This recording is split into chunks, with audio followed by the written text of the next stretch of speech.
أهلا بيكم يا شباب في فيديو جديد. وبعودة الحلقات الفلسفية اللي انتوا طلبتوها مني كتير، واللي اتكررت عليها كتير في الكومنتات. يا فيلسوف ارجع للحلقات اللي انت فعلا بتحبها وبتحب تعملها واحنا بنحبها جدا منك. فرجع لكم بحلقة أتمنى إن هي فعلا تنال إعجابكم. بسميها حلقة من العيار التقيل لأن فعلا بنتكلم فيها عن حد قوي جدا، فيلسوف من الفلاسفة العمالقة اللي كتير فعلا من الناس اتحيروا فيهم، ما قدروش يفهموهم كويس بسبب طبعا الرمزيات والرموز الكتير اللي في فلسفاته. هنتكلم النهاردة عن مين؟ عن نيتشه وعدمية نيتشه. بس قبل ما أبدأ في الفيديو ما تنساش تعمل شير ولايك وسبسكرايب للقناة وانت هنا في الفيلسوف. ويلا بينا نبدأ في الفيديو بتاعنا على طول. في الأول كده خليني أسألكم سؤال، أشغل بيه دماغكم شوية. هو كل شيء في حياتنا ده بلا معنى؟ يعني هل احنا كل حاجة بنعملها في الحياة بلا معنى؟ ان انت تصحى الصبح تشتغل ده بلا معنى؟ ان انت تنزل في تروح كليتك ده بلا معنى؟ ان انت بتذاكر علشان تجيب درجات ده ما هو ده في الاخر ايه محصلته؟ فاهمني؟ ايه المحصلة من كل ده؟ بحس دايما ان هي بتكون صفر. ويمكن هو ده اللي هيدور، واللي في الفيديو ده هنحاول نجاوب عليه. هو السؤال الكبير ده: هل كل شيء في الوجود بالنسبة لنا بلا معنى؟ وده اللي نيتشه كان بيشرحه في فكرة العدمية عنده. في الأول بس كده للي مش فاهم، هو مين فريدريك نيتشه؟ فريدريك نيتشه هو فيلسوف ألماني شهير. الراجل ده تحدى القيم والتقاليد اللي كانت في وقته سائدة جدا في أوروبا، والتقاليد دي هي بشكل كبير كانت متعلقة بالأفكار الديانة المسيحية وبالتقاليد وبالعادات بتاعتها. ونيتشه هنا في المرحلة دي كان بيحاول يسلط الضوء ويرمي التهمة عن إن البني آدم دايما يكون خاضع وتابع لفكرة الله. أنت بني آدم مالكش أي حرية، أنت خاضع لله فقط لا غير. هو مسك طبعا كل المبادئ وكل القيم دي ومسكها كسرها في عرض الحائط زي ما بنقول. نيتشه كان فيلسوف متمرد بشكل كبير جدا.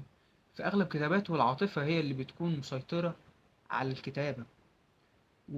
ودليل كلامي ان في اوقات بيكتب بطريقه معينه واوقات تاني بيكتب بطريقه معينه. اوقات بيكون متفائل جدا ومنفتح على الحياه، واوقات تانية بيكون سلبي جدا ومتشائم جدا.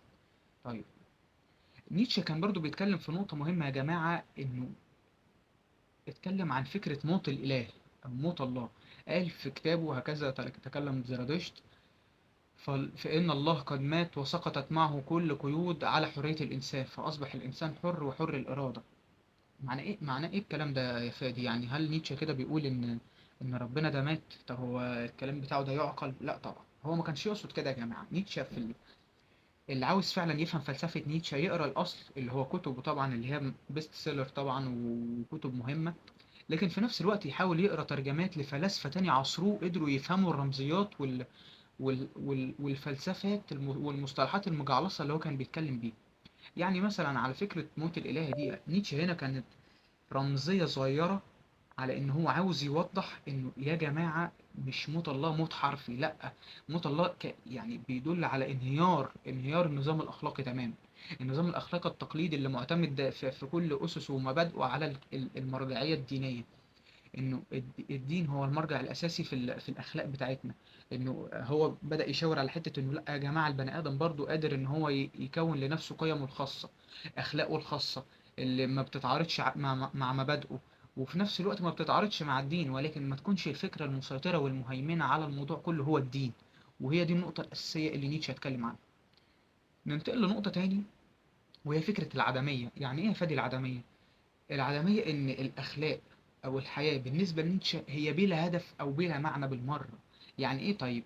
نيتشه كان بيستخدم مصطلح العدمية ده كتير علشان يفهمنا إن هو بينقد القيم التقليدية البالية اللي مش دايما بتكون مفيدة للبني آدم. في أخلاق كده يا جماعة إحنا حاطينها في معتقداتنا المجتمعية، هي ملهاش لازمة، هي موجودة حشو على الفاضي، لكن لو دورنا فيها هنلاقيها فاضية، مبادئ بالية. ودي اللي نيتشه كان بيروج ليها فكرة العدمية. وعكس تماما ما الناس فهمت إن نيتشه بينقد تماما كل القيم، كل المبادئ بيرميها في الحيطة. لا، هو مش دي النقطة الأساسية، على قد ما هو بيحاول يخلي كل واحد مننا يبقى عنده قيمه الخاصة اللي هو فعلا مقتنع بيها، مش اللي المجتمع عايزه يقنعه بيها. فاهمين؟ ده الفرق الكبير ما بين النقطتين. وما كانش بيروج خالص لليأس. نيتشه ما كان يعني اللي كان باين في طريقة كتابته ان هو حد يائس جدا، كئيب من الحياة. وده مفهوم طبعا بسبب الباك جراوند بتاعت حياته السيئة جدا اللي كانت صعبة في وقته. انا فاهم ده. لكن في النقطة دي نيتشه ما كانش بيروج لليأس على قد ما هو بيقول ان اليأس هو مرحلة البني ادم لازم يعدي بيها علشان يوصل للمعنى ويوصل للغاية من وجوده في هذه الحياة. تمام. نقطة بعد كده برضو نتكلم فيها العدمية عند نيتشه. هو بقى كان شايف ايه؟ ان العدمية دي، او ان البني ادم يحس بعدم وجود معنى في الحياة، هو ضروري، ضروري لكل البشر. لازم يعدي بالمرحلة دي علشان هدفها ان هو نكسر بقى كل القيم القديمة، ونوسع المجال بقى لقيم جديدة تقدر تدخل حياتنا وفعلا يكون ليها معنى وهدف بنسعى له. هو هنا كان بيحاول يوضح نقطة مهمة، وأنا بصراحة معاه في النقطة دي، إن مش كل القيم ومش كل الأخلاق اللي إحنا متخذينها في حياتنا هي نابعة من آراء شخصية لينا. لا، في حاجات هي بتفرض علينا بحكم طبعا مجتمعاتنا وبحكم ثقافتنا الشرقية. لكن هو هنا عاوز يوضح نقطة برضو، إن مش دايما كل حاجة المجتمع يقولك عليها من قيم أو أخلاق عادات تقاليد تقبلها وتسلم بيها كده وخلاص. لا، اركن القديم وحط انت الجديد بتاعك اللي يتناسب معاك ومع فكرك ومع دماغك ومع طريقة تفكيرك. تمام. بيتكلم على نقطة تاني نيتشه، وهي فكرة إرادة القوة.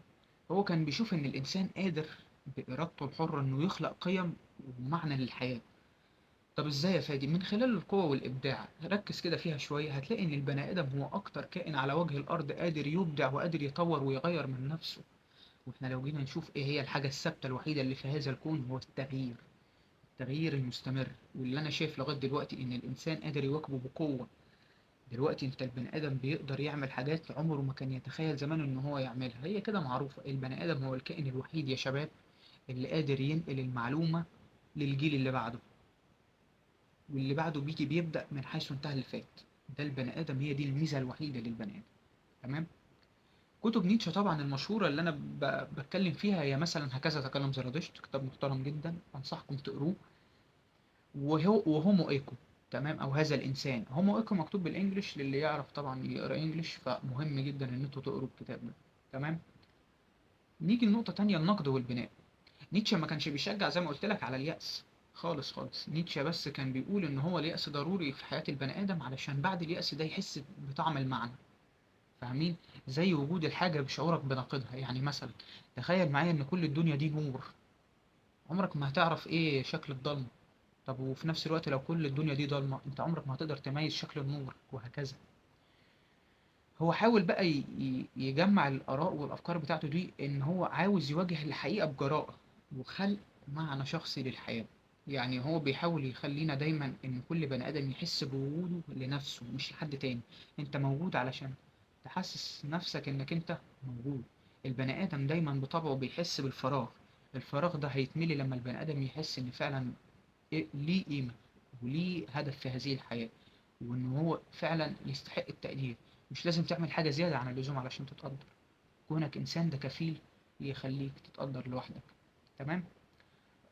إزاي بقى نيتشه ربط الأفكار دي بواقع الحياة؟ هو خلق للإنسان قيمة خاصة بدل من الاعتماد على المجتمع والدين. يعني كان دايما كده في المجتمعات خصوصا العصور الوسطى الأوروبية المظلمة، كان هتلاقي إن دايما الانسان قيمته مقترنه بالدين او بمجتمعه. انت شكلك ووضعك ايه وبرستيجك ايه في المجتمع، او في نفس الوقت انت هل انت ماشي زي ما الدين بيقول؟